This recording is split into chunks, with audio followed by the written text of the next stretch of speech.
Baiklah, perkenalkan nama saya Nuwayan Dewi Stefani. Saya dari kelas 5T4 dengan NIM 230240889. Di sini saya akan menjelaskan mengenai desain phase dalam pengambilan keputusan. Langsung saja, mari kita bahas mengenai konsep dasar dari desain phase. Desain phase adalah tahap kedua dalam proses pengambilan keputusan menurut Herbert Simon. Pada tahap ini, kita merancang berbagai alternatif solusi dari masalah yang sudah diidentifikasi sebelumnya. Jadi, fokus utamanya bukan memilih, tetapi menyediakan opsi-opsi yang nantinya bisa dibandingkan pada phase berikutnya. Selanjutnya, tujuan dari desain phase. Tujuan utama dari desain phase adalah menghasilkan beberapa alternatif solusi yang bisa dipertimbangkan. Pada tahap ini, setiap opsi tidak hanya dirumuskan, tetapi juga dimodelkan atau disimulasikan, agar terlihat jelas konsekuensinya. Dengan begitu, kita bisa menilai kelebihan dan kelemahan masing-masing alternatif, sehingga pada step phase berikutnya, pengambilan keputusan memiliki dasar yang kuat untuk memilih opsi terbaik. Baiklah, untuk selanjutnya ada aktivitas utama dalam desain phase. Dalam desain phase ada beberapa aktivitas utama. Yang pertama, mengidentifikasi berbagai alternatif solusi. Yang kedua, menganalisis konsekuensi dari setiap alternatif, baik kelebihan maupun kelemahannya. Yang ketiga, menyusun kriteria evaluasi yang akan digunakan untuk membandingkan alternatif. Dan yang terakhir, menyempurnakan model agar solusi yang dirancang lebih realistis dan bisa dipertanggungjawabkan. Aktivitas-aktivitas ini memastikan bahwa pengambilan keputusan memiliki banyak opsi yang jelas sebelum masuk ke tahap pemilihan.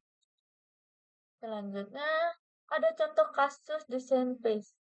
Sebagai contoh, bayangkan sebuah perusahaan menghadapi penurunan penjualan. Setelah masalah ini diidentifikasi, perusahaan akan masuk ke desain phase untuk merancang alternatif solusi.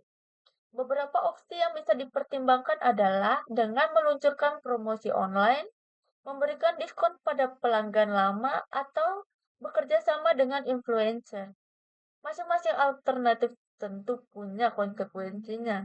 Misalnya, promosi online menjangkau banyak orang tetapi biayanya yang tinggi. Diskon bisa menarik pelanggan dengan cepat tetapi menekan margin. Sementara, kolaborasi dengan influencer dapat meningkatkan brand awareness, namun bergantung pada popularitas influencer tersebut. Dari sinilah perusahaan akan memilih opsi terbaik pada tahap berikutnya. Selanjutnya, ada visualisasi proses pengambilan keputusan. Secara keseluruhan, proses pengambilan keputusan menurut Herbert Simon terdiri dari 3 tahap utama.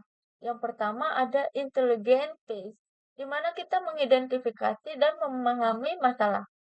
Yang kedua ada design phase, yaitu tahap merancang alternatif solusi yang menjadi fokus pembahasan kita. Dan yang terakhir adalah choice phase, yaitu memilih alternatif terbaik dari opsi yang sudah tersedia. Diagram ini membantu kita melihat posisi desain phase dalam keseluruhan proses pengambilan keputusan.